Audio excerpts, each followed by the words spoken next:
Howdy y'all, we got some priming and painting to do today, and I got a little welding to do before we get to it.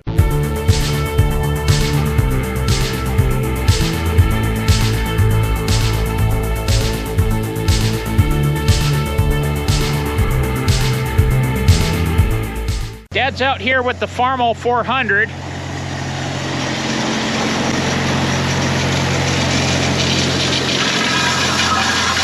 And he's just cleaning up the driveway from where we were sandblasting and tearing it up with the skid steer.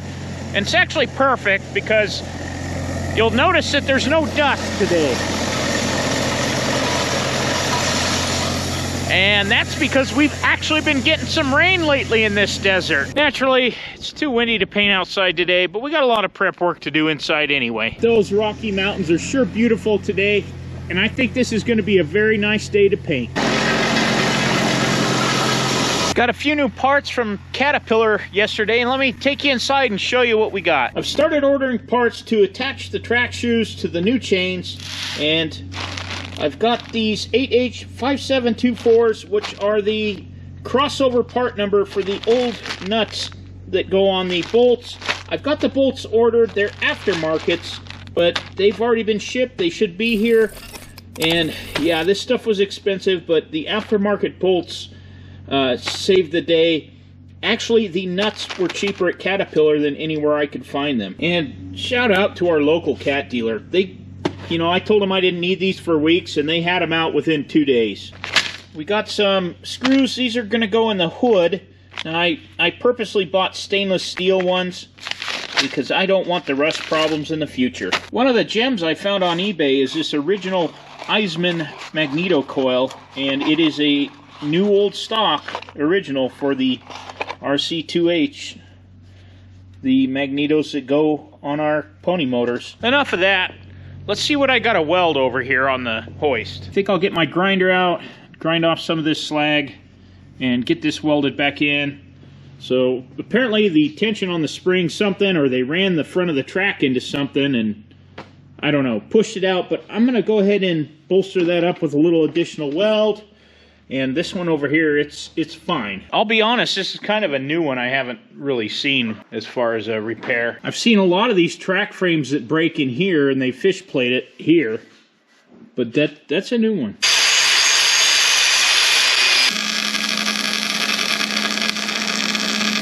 There's a lot of slag left in there between the gaps in there from whoever welded it before. So having a little bit of trouble, but it's turning out okay. I got it welded. I'm purposely not showing it on camera because it'll hold, but it looks terrible. And the problem is there was that crack in there that wasn't filled, and there was a ton of slag in there I just could not get out, and even the sandblasting didn't get it out. So I filled it, I repaired it, and I even repaired it on the top so it'll hold. Doesn't look great, but it's a lot better, and I got the cracks that were in here. None of this really wanted to weld. I think this was so rust pitted and so much slag in it that it just didn't want to work.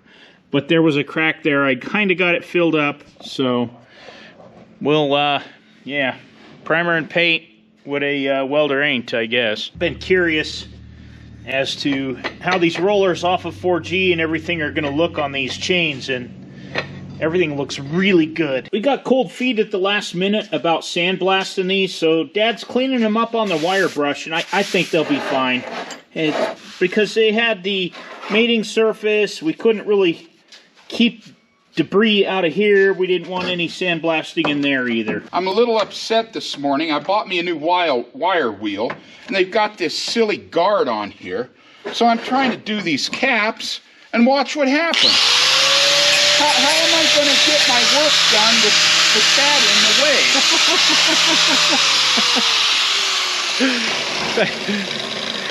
way? that is sure to have a cleaner meltdown.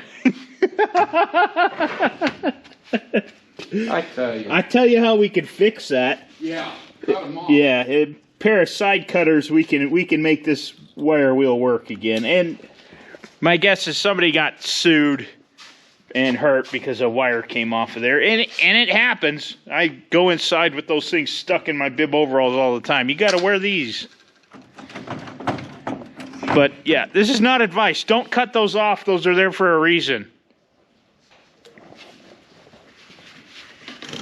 As always, when you do sandblasting and stuff like that, you forget a few things. And I forgot to take the seat frame off the bottom of here, but I just wire wheeled it. It was very rusty. The heads of the bolts were virtually disintegrated, which is why I probably didn't even think about taking it apart. We have so much stuff, we're trying to figure out where we can hang it, where we can put it to put a primer on it. I'm not gonna lie, we're a little overwhelmed by actually how much painting we have ahead of us here. Why won't that go? Hold it. You got a lot of pressure on there. Have you heated this? No. Might need to do that. What we're working on here, there's a spring that goes from here to here. We've got that off. A pin that runs through here. And see this dog ear tooth right here? That is your parking brake for the D4. So you'd apply the brake and then you would pull the handle. There's a little lever comes up the side panel next to the operator. And then this would dog ear into one of the teeth on the brake pedal to hold the brakes. It's froze up. Dad's got the cotter pin out of here, but we've been trying even since before we sandblasted it to get that pin out of there. So I'm assuming it's going to take a little heat, maybe in here and there to get it out of here. I got it moving. That is a precarious press setup right there. I know it is, but I don't know how else to do it. I know. It's going. Now we're going to get the bolt stuck in there. No, that bolt cleared. Well, I'd finish it up. I wonder what the, just rust, I guess. Man, that thing was tight. Dad got this thing working. He's shined this pin up really nice. So we'll make sure we lubricate this with a little never sees or something when we go back together. Thinking that this rod here to hang all these rollers across the lift right there will work for painting. Got to get my welder out. I'm going to weld this crack that's in here. I've gotten it straightened it up. And this is one I didn't see before we sandblasted. And this floor panel here, it's pockmarked pretty bad, but I'm going to cut this out and just weld a little piece in there to kind of fix this up a little bit. That looks a lot better. That does too. I got the pock marks in here. There was a lot of dirt sitting on this panel when we took it out of the machine, so I kind of thought about skimming it with some body filler, but I'm always leery of that kind of stuff where you're going to be walking on it and it's going to be flexing, so it probably just going to get some paint. We didn't get any primer on anything yesterday because the wind came up, and it was nice and beautiful and calm this morning, all morning, and back to the wind. So I guess we'll wait it out. I just took apart the canister here for the filter. The filter's nice and clean. The canister's had no water in it. I don't know if it's not working or what the problem was. I'm not sure it was put together correctly, so I cleaned everything up, put it back together, and we're going to try it again. Because I know that this system gets water in it on this end is kind of a low end. But it is a very dry climate here, so it's usually not too terrible. Well, we can get primer on it. Yeah, we could prime that. In fact, we need to. That's the crank for the engine, and then it's going to get black. We're going to lay all these track pads out on a tarp and paint them one side at a time. Dad's got the fuel tank up on some legs so that we can tip it over, paint the bottom, and then tip it back over and paint everything else. The rollers we're going to put on a bar that goes across the arms on the lift. I think I already talked about that. And we're going to take apart the front idlers too before we prime them. So everything on this pallet, it needs mechanic work. We are not going to do the track chains quite yet. The one on the other side, it's fine. It's nice and loose. This other one here, as you've probably seen, it's very sticky. I think I'm going to take it back out in the yard on a nice dry day and kind of throw it around and run over it and put blocks under it and run over it with the backhoe and see if I can get that thing freed up. Okay, just like that. The bottom's going to be hard to get to, though. No, what we'll do... I can get to it. Dad and I are just looking at how much work it is to go through all this and hang it up, and how much in an 8-hour day that sandblaster went through. That guy worked his tail off. I'm not a kid. These are the caps for the rollers on the bottom of the track frame. Dad's getting them lined out on this table here. We put bolts in all these threads for the sandblaster. I've took them out. I'm going to chase all of them, and these are a 5/8 bolt 11 thread. But you can see right here that this one is kind of bulged out and pulled the threads. I'm going to take a flap disc, clean all these off, nice and smooth. Some of these are where the track guards go. Other of these are where the rollers go. So I want them all cleaned up, and I want all the threads chased. Well, this just happened. I will say this is the first tap that I've actually broke off on this project. Fingers crossed. So, and I was using one of Grandpa's old taps. It's probably been stressed 1,000 times already. So, see if I can get it out. I got lucky. I got very, very lucky. But my neighbors helped me out with some carbide bits. I'm going to hang on to them until I finish this. Got all these plugged up on this track frame. We're gonna go ahead and put primer on this one, and then I'll chase all the threads afterwards. This pallet jack, best $40 auction win ever. And my plan here is I'm gonna get about 2 or 3 other pallets, set them out in here on this tarp, and put all the track pads out so we can prime them. Dad's been itching to do this. He wouldn't even let me finish chasing all the holes in the track frames. He's in a hurry. We can do that later. Well, we do have a weather window, and the wind has calmed down a little bit, and it's nice and warm today.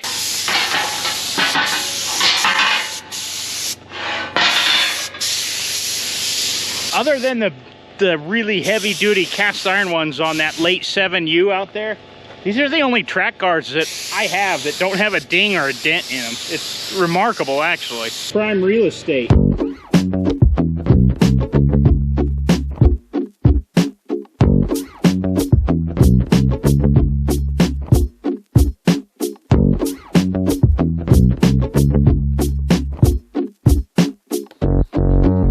Already mixing up another batch of primer here, and this is what you made, a half a pot before. Yeah, it was kind of an experimental pot, so. And it looks like it's sprayed really well. Yeah. Everything coated really well, so I'm sure we'll take another full one and another half probably at least. I'm going to turn all this stuff over while Dad's mixing up another batch so he can paint the other side. Daddy, it's too heavy with all that paint in it. That's why I only fill it to there.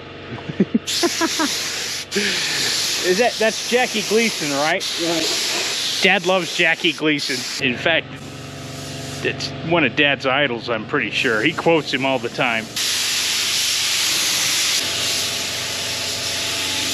We were just trying to guess how many square feet of stuff we're spraying today, and it's got to be astronomical, because even these, we got, what, 3.5 pallets, and the fenders, and the side panels, and the seat, and the hood, and the track frames, and all the guards, and the rollers, and the grill.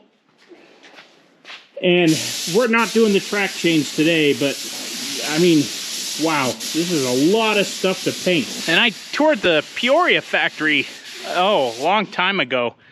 We went through the foundry and everything at Caterpillar, and I think at that time, and don't quote me on this, but I think they said they can paint a whole D8 with 2 gallons of paint.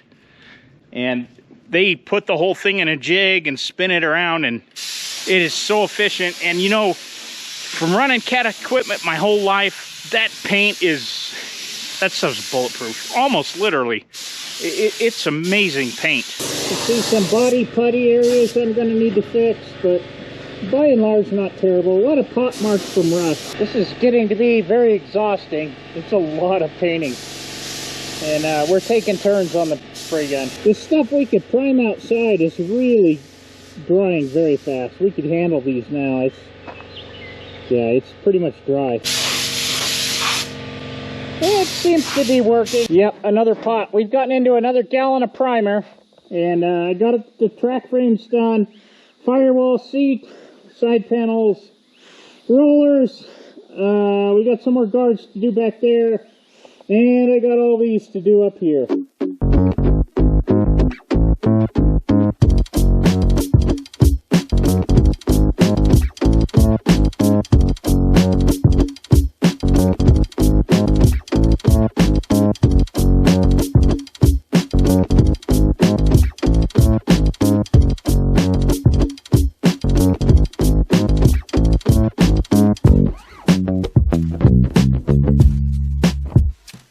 We had just enough primer in that can to do all of these, except for that one little spot. There was some grease there I cleaned off.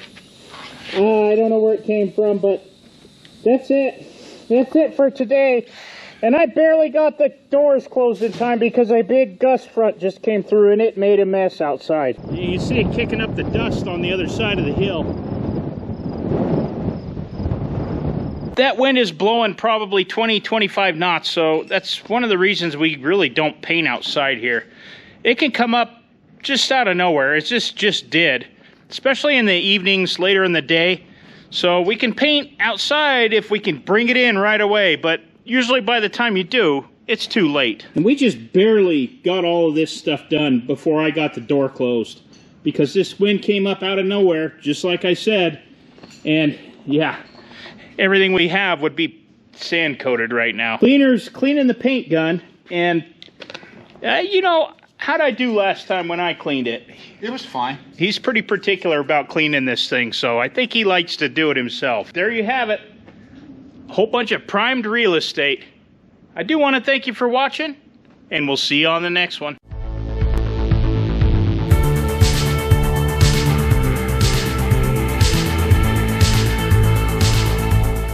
So much stuff, I can't get it all in a video so I can pull a thumbnail from it. It took us all day today just to paint all this. And prep it, which, yeah, holy smokes. But that's gonna be for the next one.